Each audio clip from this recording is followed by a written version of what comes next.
booze. Now listen, I'm not going to get you all uptight. It's all right to crack a tinny and have a beer. And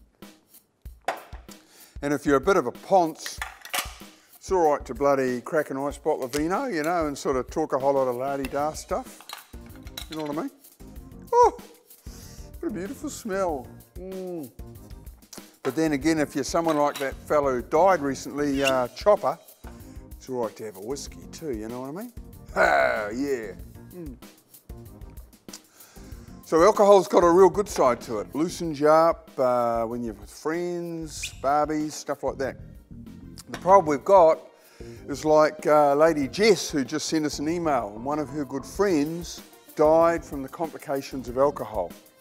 So look, you can be like this young guy here, making a bit of a tool of himself, but you can also be like this old fella.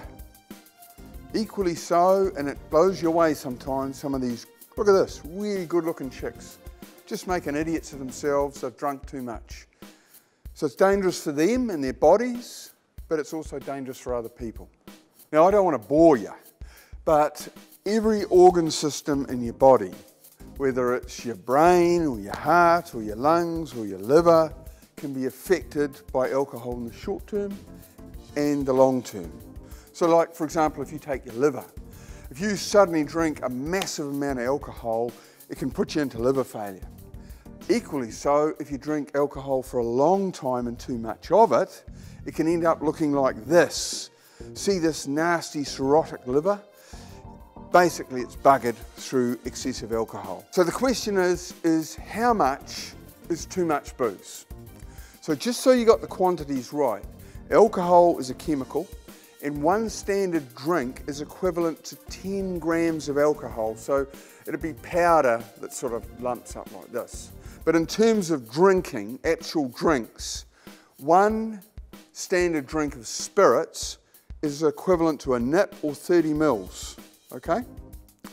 One standard drink of alcohol of wine is equivalent to 100 mils of wine. And one standard drink of beer is equivalent to a 330 ml stubby or a can, okay? You got it? Then in terms of, well, okay, that's what a standard drink is. How many are you allowed a week? Well, with women, it's 10 standard drinks a week.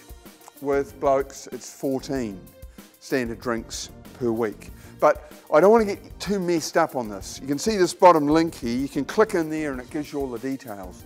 The important thing is there is a scientific level where they say it's unsafe to drink too much. So do check this website out, eh? So if you feel you've got alcohol problems, what do you do? Well, I think, you know, like you don't want to turn it into too much of a mission early on. I think it's important to talk about it with family members, because if you've got the ability to just say to your husband or girlfriend, look, maybe I'm drinking too much, you know, just discuss it with your close family and friends. If they agree and they say, well, shit, Bill, you are a bit of a pisshead, or, you know, those sort of things start coming in, maybe it might be worth whizzing down to see your practice nurse in your local general practice or your GP, and they have some pretty good info to sort of just work it out for you individually. But the key is, if you think you've got a problem and you want to do something about it, then it'll work out. The real trouble, fellas, with alcohol are the ones who drink a lot of booze and they just deny they've got a problem. So that's this week's Healthy Bastards health tip. Booze is wonderful in moderate and smaller quantities, and it makes the world go round, you know, when you're with friends and stuff. But it's really dangerous in a lot of circumstances too. So do go easy on it and check out your mates. Be good.